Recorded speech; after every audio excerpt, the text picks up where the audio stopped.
భవానీపురం జోజీనగర్ ప్రాంతంలో 42 ఫ్లాట్లకు సంబంధించి నిన్న కూల్చివేతలు అయితే కొనసాగాయి. ఎవరైతే ఫ్లాట్ యజమానులు ఉన్నారో వాళ్ళు న్యాయం చేయాలంటూ ఆందోళన చేస్తున్న పరిస్థితి. గతంలోనే వాళ్ళు కొన్న ప్రూఫ్స్ అన్ని కూడా తీసుకొని వచ్చారు.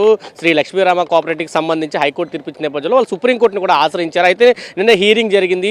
డిసెంబర్ 31 వరకు కూడా ఎటువంటి కూల్చివేతలు జరగకూడదంటూ సుప్రీంకోర్టు ఆర్డర్ ఇచ్చినా నిన్న హుటాహుటిని ఇక్కడైతే కూల్చివేతలు కొనసాగి ఈ నేపథ్యంలో వాళ్ళంతా కూడా ఆందోళన చేస్తున్న పరిస్థితి కనిపిస్తుంది. మనతో పాటు సుప్రీంకోర్టులో ఆ కేసుకు సంబంధించి అదే అడ్వకేట్ ఉన్నారు, దాంతో పాటు బాధితులు కూడా ఉన్నారు. ఒకసారి సార్ ఏంటి అసలు ఈ లక్ష్మీరామ కోఆపరేటివ్ సొసైటీ మాది అంటూ వాళ్ళు కోర్టు తీర్పు వచ్చిందంటూ కూల్చిన పరిస్థితి. నిన్న ఎంత బతిమలాడినా సుప్రీంకోర్టులో స్టే ఉందంటూ బతిమలాడినా కానీ కూల్చివేతలు కొనసాగించారు. ఏం చెప్తారు సార్? నిన్న మేము సుప్రీంకోర్టులో 11ంటికి మాకు జడ్జిమెంట్ పాస్ చేశారండి. జడ్జిమెంట్ నిన్న 11ంటికి పాస్ చేశారు.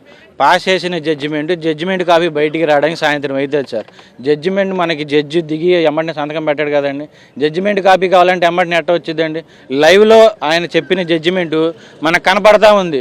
అరే ఆ జడ్జిమెంట్ ఇని సరే వీళ్ళకి ఆర్డర్ ఉందంటున్నారు, సరే డిస్ట్రిక్ట్ కోర్టు ఆర్డర్ ఉందంటున్నారు, సుప్రీంకోర్టు ఇచ్చిందిగా, సుప్రీంకోర్టు స్టే కదిలించొద్దని చెప్పిందిగా. అప్పటికి కొన్ని కట్టడాలు ఇంకా నిలబడి ఉన్నాయిగా. పడేయాల్సినంత అవసరమే వచ్చింది అంత అంత అర్జెంట్గా పడేయాల్సినంత అవసరం ఏంటండి? ఇప్పుడు ఆపితే మళ్ళీ తర్వాత ఆగిపోద్దానా? మరి ఇంకెందుకు మాకు అసలు ఇక్కడ కింద కోర్టులో న్యాయం లేదు, హైకోర్టులో న్యాయం లేదు. సుప్రీంకోర్టుకి వెళ్ళిన సుప్రీంకోర్టు ఇచ్చిన ఆర్డర్ ఖాతరు చేయరు. ఎలా సార్? ఎవరి దగ్గరికి వెళ్ళాలి? ఏం చేయాలి మమ్మల్ని? సార్ అంటే నిన్న అంతా ఆందోళన చేశారు. నిన్న ఆర్డర్ చూపించినా ఇక్కడ కూల్చివేతలు అక్కడ ఆగిన పరిస్థితి. ఏం చెప్పారు నిన్న వాళ్ళు? సార్ ఏం చెప్పండి సార్, ఎక్కడికక్కడే అమ్ముడిపోయారు సార్ ప్రతి ఒక్కళ్ళు. ఆఖరికి నిన్న ఏసీపీ గారు ఉన్నారు, సిఏ గారు ఉన్నారు, ఎస్ఐలు ఉన్నారు. మాట్లాడండి లాయర్ గారితో అంటే మాట్లాడరు, అమ్మినాలకు చూపించమంటారు. లేదండి సుప్రీంకోర్టు నుండి ఇదిగోండి వచ్చింది ఒకసారి చూడండి అంటే లేదు అసలు మాకు సంబంధం లేదు, మీరు అమ్మినాలతో మాట్లాడమంటారు. ఆ అమ్మినా ఏంటోనండి మీరు చూసే కనుక లైవ్లో తాగొచ్చాడా అన్నట్లు ఉన్నాడండి. తాగే వచ్చాడు. ఆ మనిషిని చూస్తేనే లేదు నేను మాట్లాడను, నాకు తెలీదు, నాకు హార్డ్ కాపీ కావాలి. హార్డ్ కాపీ ఎక్కడి నుండి తెచ్చాను సార్? ఇప్పుడు ఇన్ని లక్షలు పెట్టి కట్టిన ఇల్లు ఈ రాత్రి అంతా ఎక్కడున్నారు? రోడ్డు మీద పడుకున్నారు. పిల్లలతో దోమలు చెవులు పురుగు పూసి అసలు ఇద్దరికి స్ట్రోకులు వచ్చినాయండి రాత్రి. గుడివాడ అతనికి స్ట్రోక్ వచ్చింది, కృష్ణాంగ అతనికి స్ట్రోక్ వచ్చింది. వాళ్ళు చచ్చిపోతే ఎవరిది బాధ్యత? కనీసం ఎవరన్నా ఒక్క నాయకుడు వచ్చారండి? ఎవరన్నా కనీసం పలకరీయడానికి?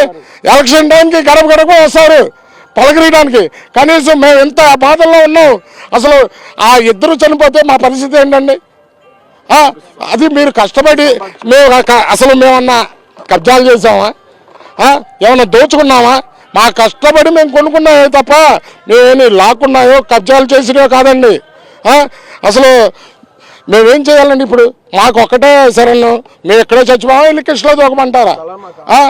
మేము ఎక్కడే చచ్చిపోవా, లేదా కృష్ణలో దుర్గమ్మ సాక్షిగా వెళ్ళి అక్కడ కృష్ణలో దూకి బ్యారేజ్ నుండి దూకమంటారా? ఏం చేయమంటారు చెప్పండి? అయ్యా చంద్రబాబు గారు, మీరేమన్నా మా ఎందుకు దయతలిచి మాకు న్యాయం చేయాలని కోరుతున్నానండి.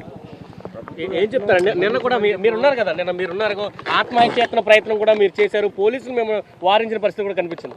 మార్నింగ్ స్టే ఆర్డర్ వచ్చినా కూడా వీళ్ళు లెక్క చేయకుండా హమీనా అనే వ్యక్తి మాకేం సంబంధం లేదని చెప్తున్నాడు. దానికి ఏదైనా అడిగితే కాపీ కావాలి, కాపీ అనేది సుప్రీంకోర్టు వెంటనే ఇవ్వదు. వాళ్ళు రియాక్షన్ ఇచ్చిన దాన్ని బట్టి సాయంత్రం అనేది వచ్చి సాయంత్రం మా దగ్గర కాపీ రాగానే ఆ లాయర్ దగ్గరికి వెళ్తారు. లాయర్ గిరి అనే వ్యక్తి దగ్గర సమాధానం లేదు. సరే అని హరి అనే వ్యక్తి దగ్గర నుంచి మాట్లాడమంటే ప్రెస్ల ముందు మాట్లాడమంటే ఎస్కేప్ అయిపోతున్నాడు. మళ్ళీ సార్ ఎటువంటి యాక్షన్కి వెళ్ళబోతున్నారు? ఎందుకంటే సుప్రీంకోర్టు ఆర్డర్ ఇచ్చిందని చెప్పినా కానీ కూల్చిన పరిస్థితి కనిపించింది. మీరు ఇప్పుడు ఇటువంటి యాక్షన్కి వెళ్ళబోతున్నారు? ఎందుకంటే నేను చంద్రబాబు ఇంటికి కూడా వచ్చిన పరిస్థితి కనిపించింది కదా సార్. యాక్చువల్గా ఇవి స్థలం అనేది మేము హక్కుదారులు మేమేనండి, ఇందులో డౌట్ అయితే లేదు. ఎందుకంటే ఇక్కడ మేము 30 సంవత్సరాల నుంచి కూడా మేము ఇది కొనుక్కోవడం జరిగింది. ఆ రోజున ఎవరైతే మజీద్ అనే వ్యక్తి ఈ స్థలాన్ని మాకు రిజిస్ట్రేషన్ చేశాడో ఆ రోజు ఈసీలు అన్నీ చెక్ చేసుకున్నాం, ఇందులో ఏం లేదు.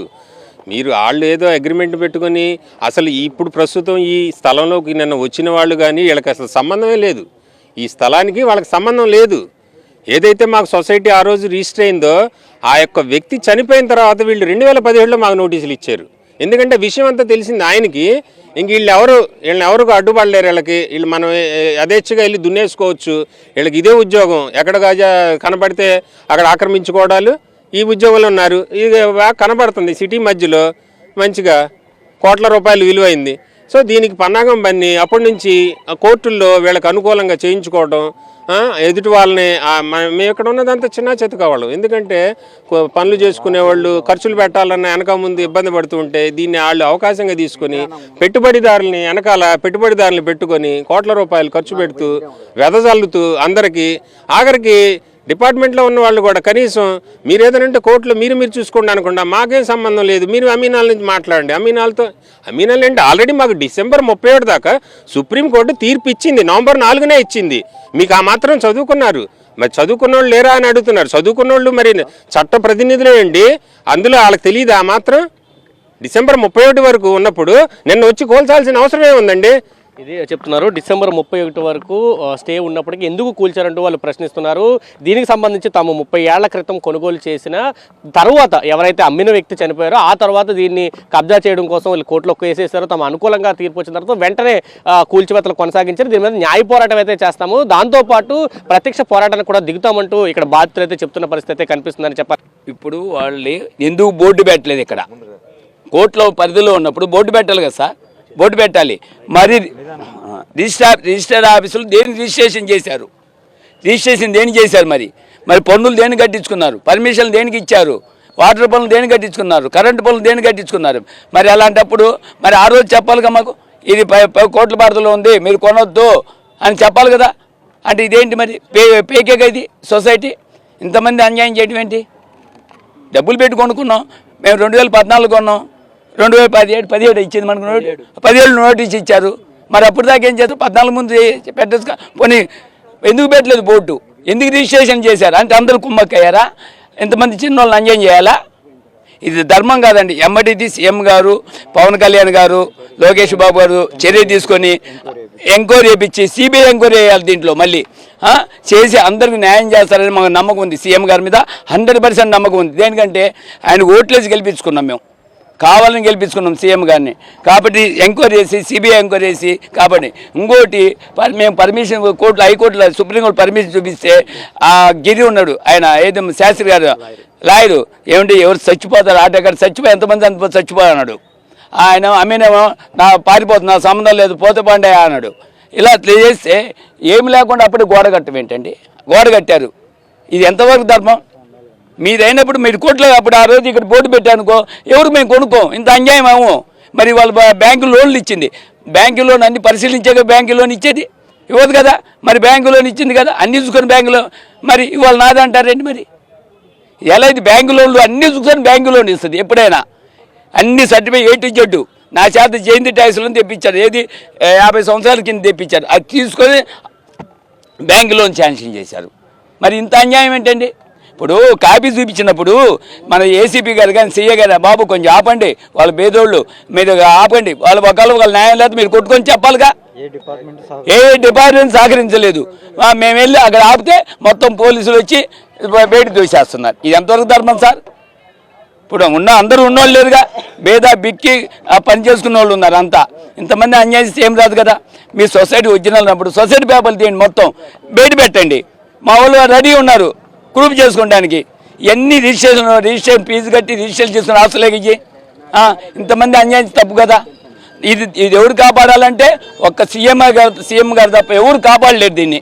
ఆయనే చొరవ చేసుకుని ఇంతమంది కుటుంబాలను కాపాడాలి. రాత్రిలో ఇక్కడే పడుకున్నారు, రాత్రిలో ఇక్కడే చేశారు, రాత్రి సీఎం గారు ఆఫీస్కి వెళ్ళారు. మరి ఆయన పర్మిషన్ రాలేదట్టింది. మళ్ళీ ఇప్పుడు సీఎం గారి దగ్గర మేము వెళ్తున్నాం అందరం. కాబట్టి మీ టీవీ తరఫున మీ సహకారం ఇచ్చి అందరిని కాపాడాలని కోరుకుంటున్నాం.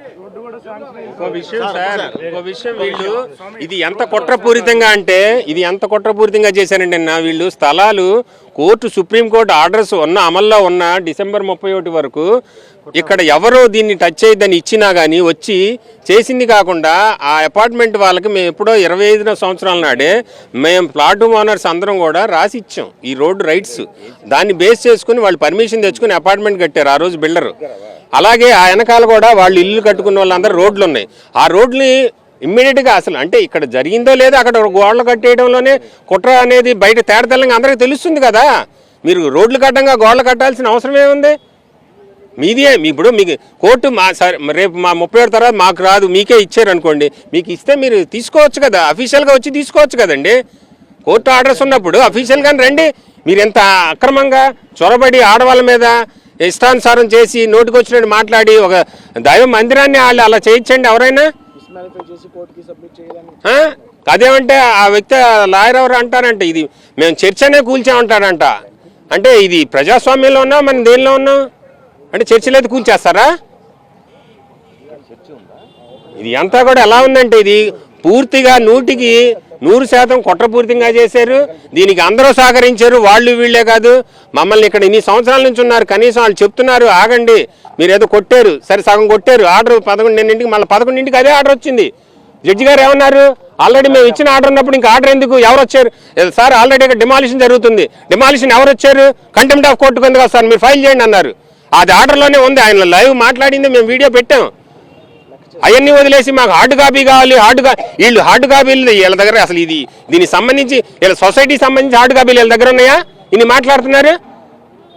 ఈ లక్ష్మీరామ కోఆపరేటివ్ సొసైటీ అనేది వీళ్ళ దగ్గర అసలు కాగితాలే లేవు. దీనికి హక్కుదారులు వీళ్ళు కానే కాదు. ఆదిశేషు అనే ఆయన చనిపోయారు, ఏనాడో కాలం చేశారు. జడి సుబ్బారావు గారు ఆయన కాలం చేశారు. ఆయన తర్వాత వీళ్ళు ఇక్కడ నాటకాలకు తెరదీశారు. ఈ భూ కబ్జాదారులందరూ కలిసి కుట్రపూరితంగా పెట్టుబడిదారులను అడ్డం పెట్టుకొని వెనకాల అంటే అందరికీ వస్తుంది కదా ఊరకే కోట్ల రూపాయల ఆస్తి. 70 కుటుంబాలు సార్, కనీసం 350 మంది ఉన్నారు.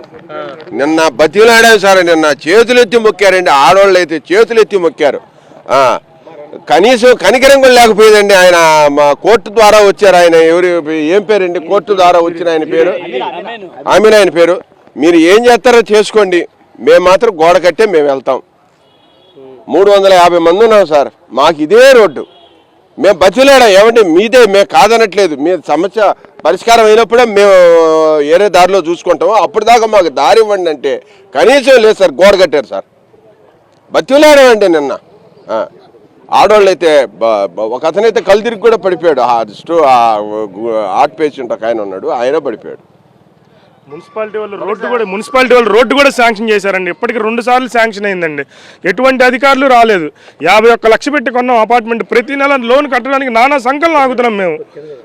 గోడ కట్టేశారు వచ్చి, ఎంత బాధగా ఉందంటే అంత బాధగా ఉంది. అసలు వీళ్ళు వచ్చి చెప్తానే ఉన్నారు, వచ్చిందండి ఆగండి, వచ్చిందండి స్టే ఆర్డర్ ఆగండి, మీ దగ్గర హార్డ్ కాపీ ఉందా లేదా, అయితే పక్క తప్పకండి, లాగండి పక్కకి కొట్టండి. ఏంటండి ఇది అసలు? మన సమాజంలో మనుషుల మధ్యన బతికేది అసలు ఎంత బాధాకరంగా ఉందంటే అంత బాధాకరంగా ఉందండి. ఏదైనా ఇది పెద్దలు దీని గురించి ఏదైనా కొంచెం మళ్ళీ ఒకసారి సిబిఐ ద్వారా ఎంక్వైరీ చేసి దీన్ని ఏదైనా సరే న్యాయం జరగాలని కోరుకుంటున్నాం అందరం. సార్ ఇలా సొసైటీ అనేది 80 కూడా చెప్తున్నారు కదా, వీళ్ళు రికార్డు మాత్రం 2013 రికార్డు ఇస్తున్నారు. 2013లో రికార్డు ఏమైంది? ఆ రికార్డు ఏమైంది? ఆ రికార్డు ఇవ్వట్లేదు. అంటే ఈ సొసైటీయే ఫేక్ సొసైటీ.